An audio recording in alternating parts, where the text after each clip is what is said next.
बड़ी साहब, तो एक ऑर्डिनेंस आ जाएगा, पास करा लेंगे हम, क्या हुआ, क्या फ़र्क पड़ता है? बिस्मिल्लाहिर्रहमानिर्रहीम। काजी आप जैसे लोग कहते थे कि असम्बली एक कानून साजी के लिए होती है, डिक्टेटर दौर बड़ा बुरा होता है। तो अगर जमहूरियत में आर्डिनेंस से ही चलना है और वहाँ अवामी नुमाइंदे जो बैठे हैं जिसको मुकद्दस अवान कहा जाता है, जहाँ साबक वज़ीर आज़म शाहिद खान वासी साहब स्पीकर को कहते हैं कि जूता मारूंगा, जहाँ बजट की किताबें जो मेरे और आपके 5 साल अगले साल मुस्तकबिल का फैसला और एक दूसरे को पत्थर के तौर पे चलाई जाती हैं, उस मुल्क ने आर्डिनेंस से ही चलना और क्या चलना है। लेकिन बड़ी साहब खबर क्या है कि क्यों रुकावट क्या आ रही है, कौन साथ नहीं दे रहा, क्या मसला क्या आ रहा है, इत्तेहादी क्यों अड़ गए हैं? इत्तेहादी नहीं, खुद इमरान खान साहब के साथी बागी हो चुके हैं। अब वो ये दरख्त बंजर होने वाला बल्कि हो चुका है। अब कितनी देर मसनूई ऑक्सीजन से इसको चलाया जा रहा है मुझे नहीं पता। आप तो इत्तेहादी कह रहे हैं, मैं कह रहा हूँ हुकूमत के साथ हुकूमत के लोग साथ छोड़ना शुरू कर दिया है। अच्छा, तो छोड़ नहीं रहे। तो बड़ी साहब अब नई हांडी तैयार होगी या पुरानी रेसिपीज चलेंगी? देखिए, जी असल अवाम जो है ना, असल अवाम जो हुकूमत को लाई है वो तो जब चाहेगी ये 5 साल पूरे करेंगे।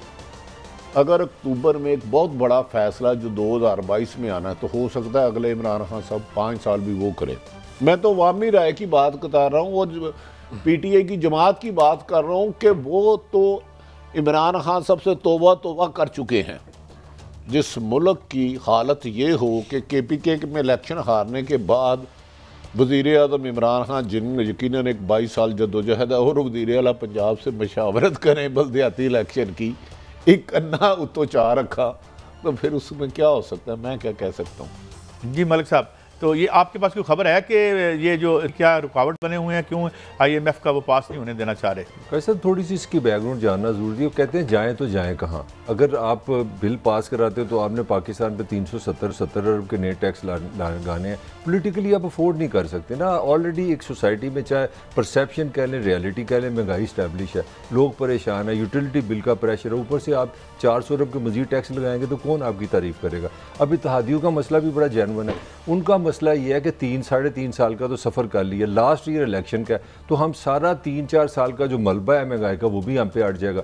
और इसीलिए खान साहब के अंदर ये पार्टी के अंदर ये बहस चल रही है कि कोई ना कोई गैबी हमें मदद चाहिए, नहीं तो अदरवाइज़ फिर वही क्वेश्चन पे आ गए। आपको याद होगा एक दफ़ा हमने कहा था इजलास होने लगा तो एकदम फवाद चौधरी साहब ने कहा इजलास नहीं हो रहा, तो कोई एक ऐसी फिर को गैबी मदद आई, वही लोग वही इत्तेहादी ठीक हो गए। मेरा हाल है अब सारा क्वेश्चन आ रहा है गैबी इलम पे, गैबी मदद पे। अगर वो आएगी तो ये बिल पास होगा, नहीं तो इमरान खान साहब is literally in a fix. मंजूर होता है तब भी फंसते हैं, ऑर्डिनेंस करते हैं तब भी फंसते हैं, नहीं करते तो कर्जा नहीं मिलेगा तो मुल्क चारों तरफ नहीं। इमरान खान साहब फंस गए, फंस नहीं गए, मैं तो समझूंगा वो निकल गए, उनकी जान छुट गई। अगला केड़ा फंसना है? नहीं, वो किस तरह जो मैं अर्ज करता हूँ ना, वो तो टेक ओवर नहीं करना चाहते। वो तो उनके पास नंबर पूरे होने के बावजूद नो कॉन्फिडेंस नहीं लाते कि यार आए कौन यहाँ पे। और शुक्र करो इमरान को आपने पंचिंग बैग बनाया हुआ है, तो वहां तो पंचिंग बैग नया कौन सा आएगा? एक सलाब आएगा तनकीद का कि इतने टैक्स। तनकीद का सलाब क्या आएगा? 12% लोग सियासत देखते हैं आपकी टीवीज पर, बाहर जो मोटरसाइकिलों पे जलील हो रहे हैं ना, वो उनको कोई तनकीद का सलाब नहीं। फिर हुकूमतों को परवाह होनी नहीं चाहिए। अगर 88 वो हमें परेशान होते हैं, इर्द गिर्द खुशामदी ड्राई रखते हैं, ये हो गया वो हो गया, कुछ नहीं होया। काजी साहब, आपने तो मुल्क का मसला ही हल कर दिया है। क्या इसका मतलब है 12% देखे 88%? सर ये आपका सर्वे है, ये आपका सर्वे है, यहाँ सबसे ज्यादा ड्रामे देखे जाते हैं। मेरे लिए ये मेरी पूरी साफत में सबसे बड़ी खबर है कि फिर तो इमरान खान को परवाह नहीं करनी चाहिए। हम क्या बोलते हैं, हमारी क्या हैसियत है? फिर मोहम्मद मालिक का प्रोग्राम बंद क्यों कराया?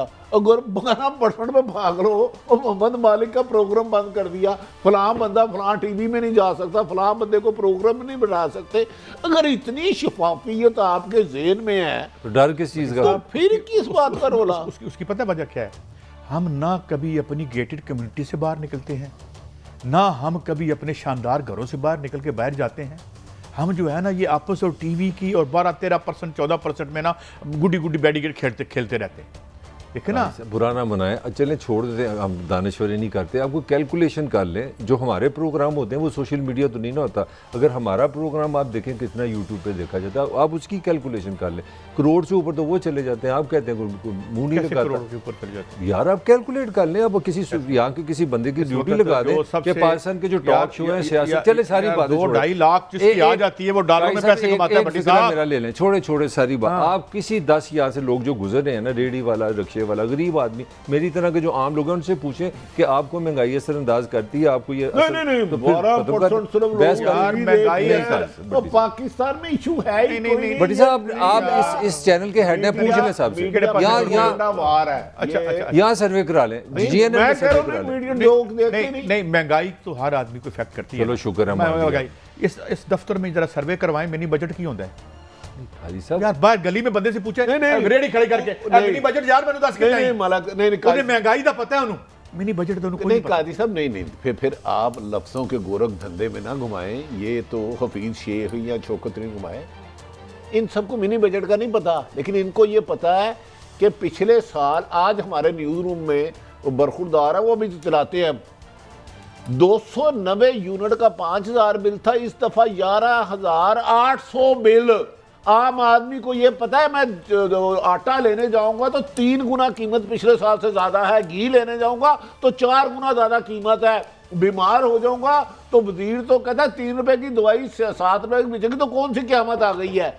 इस आदमी को मिनी बजट गर्दिशी कर दे ना पता हो, लेकिन बच्चे की भूख पे इसकी आंख जरूर बिलकेगी। साहब, ये कोई माँ बीमार होगी तो दवाई ना लेने पे इसकी सिसकियां भी उस बीमारी की तरह होंगी जो उसकी माँ को होगी। मैं इससे कब इनकार कर रहा हूं? ये कब ये प्रोसेस रुका है इस मुल्क में? कब हुआ कि हमारी 47% स्टैंडर्ड ग्रोथ जो है वो 10% पे आ गई हो? ईच एंड एवरी पीरियड जो अनफोल्ड करता है उसमें आम आदमी जलील होता है, और कुछ लोग माल बनाते हैं, और जो माल बनाते हैं वो आके रो रहे होते हैं महंगाई बड़ी हो गई है, और महंगाई के सारे पैसे जेब में डाल लेते हैं।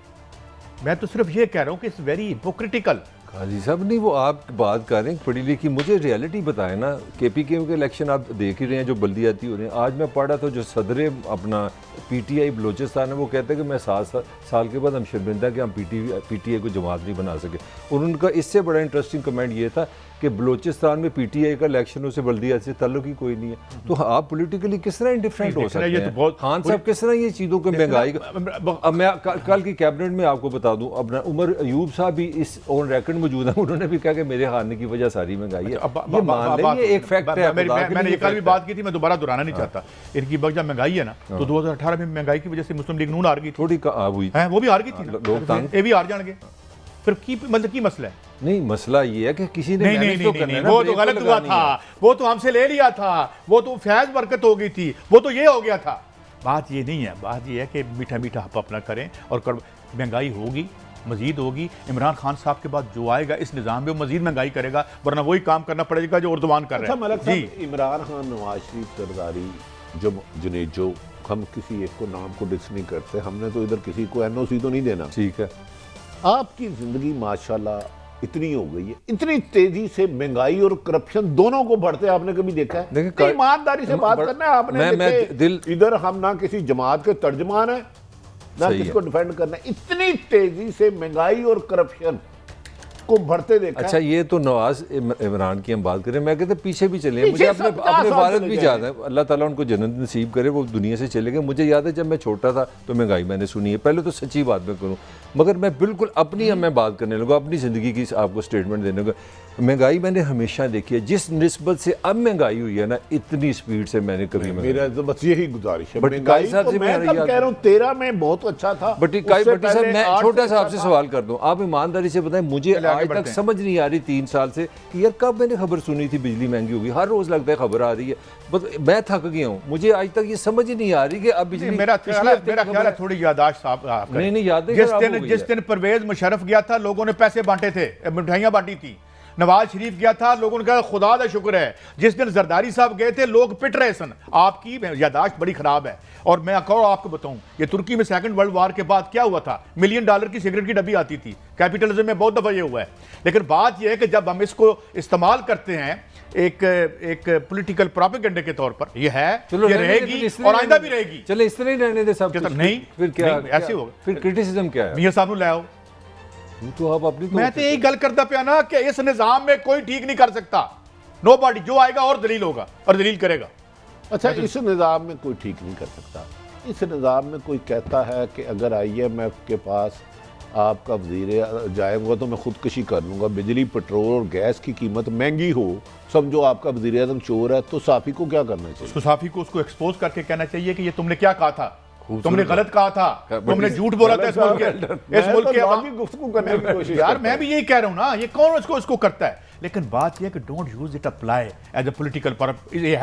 ये है लेकिन ये जो आज तालियां बजा रहे हैं ना, ये फाउंडेशन रख के गए हैं महंगाइयों की। आगे बढ़े, मैंने यार सादिक सुना आप एंकर से SHO बन जाते हैं। चलो जारी छोड़ें यार SHO, ये तो अब आप कमेंट कर रहे हैं, अब इस कमेंट पे मैं क्या कमेंट करूं, एनालिसिस करें। यार सादिक साहब क्या कह रहे हैं? मैं तो मियां साहब से यह कह रहा था, मियां साहब मैं जा रहा हूं, कुछ दिनों में आप मेरे साथ ही चलें, दिल तो चाहता है आपको साथ ही लेके जाएं, मगर इंशाअल्लाह अल्लाह ताला के घर उम्मीद भी है और बहुत कुछ है, यकीन भी है। तो इंशाअल्लाह अनकरीब मियां साहब भी वापस आएंगे। हाँ जी, आएंगे बड़ी साहब अनकरीब वापस। मियाँ साहब किसी भी सूरत अयाज सादक साहब एक कागज़ लेकर गए थे, उस पर कुछ नाम लिखे हुए थे। अच्छा, अयाज सादक साहब इखलाकी जुर्रत करे, आके प्रोग्राम में इनकार करते। इमरान नवाज शरीफ किसी भी सूरत कोट लखपत जेल में जाने के लिए नहीं आएंगे जब तक उन्हें डील नहीं मिलेगी। ये मेरी अपनी खबर है, इस पर मैं कायम था। अगर केस उधर हार जाते हैं तो फिर उसी खौफ के लिए तो अपनी एलिबाई बनाते हैं। जो पुराने वारदाती होते थे ना, उसने कत्ल करना था, SHO को पैसा देता था 2 लाख रुपए, एक दिन पहले उसकी गिरफ्तारी डाल लेता था, कागजों में वो गिरफ्तार होता था, अगले दिन वो बंदा कत्ल कराता था। वो जब तफ्तीश होती कहता था मैं फलां जेल में बंद हूँ। तो मियाँ साहब को ये खदशा है कि बरतानवी हाई कोर्ट से उनके खिलाफ अगर केस हो जाता, डिपोर्ट करें, तो पहले मैं फिजा बना लूँ, वरना जो बंदा मुझे बता दें 8 हफ्ते के लिए गया हो, शहबाज साहब की शायद सेहत उससे ज़्यादा ख़राब हो, वो अभी तक आया क्यों नहीं मुझे बताया। आपने रोका? किसने रोका उनको? ये मुल्क उनका है ना, पासपोर्ट उनका ख़त्म हो गया, किसी दूसरे मुल्क में ट्रैवल नहीं कर सकते। अयाज सादक 32 करोड़ आवाम को बेवकूफ़ बनाने आया है कि दिल तो करता है मियाँ साहब तुम मेरे नाल ही चलो, पर जहाज साड़ा भार नहीं चुकता। और नहीं, उनके मुकदमों का भार वो खुद नहीं उठाते। साहब उनको क्यों नहीं मिलता? लाइन में लग के वोट दे देते हैं, हर बात आपकी मान लेते हैं। मेरा मतलब ये है कि सुबह रौला थोड़ा जब पाने और शाम को माफ़ी भी मांग लीजिए, लेकिन आपका हर काम तो हम कर देते हैं, तो उनको कुछ और रिलीफ क्यों नहीं मिल सकता? देखिए, अभी तक मैंने आपको कहा मुझे नवाज शरीफ और मरियम का केस क्लियर होता हुआ नज़र नहीं आता। इस वक्त इमरान खान साहब के लिए खौफ की अलामत शहबाज शरीफ हैं, उन्हीं पे FIA चढ़ाई जा रही है, उन्हीं को तंग किया जा रहा है। नवाज शरीफ की वापसी मेरी इन्फॉर्मेशन के मुताबिक करीब नहीं है, वरना उन्होंने वापस आना होता। मुझे काजी साहब आप बता दें, वो जर्मन बीमार थे, ठीक मुल्क से गए हैं, चले फैसला आप कर लें। देखिए, कुछ रूहानी बीमारियां भी होती हैं जिसका मैं बता भाई 2 साल से कौन सी बीमारी का इलाज करा रहे हैं वो? कौन से अस्पताल में? अल्लाह उनको सेहत जिंदगी तंदुरुस्ती दे, कौन से अस्पताल में है? खुदा ना खास्ता लंदन की फिजा छोड़ेंगे तो कुछ हो जाएगा।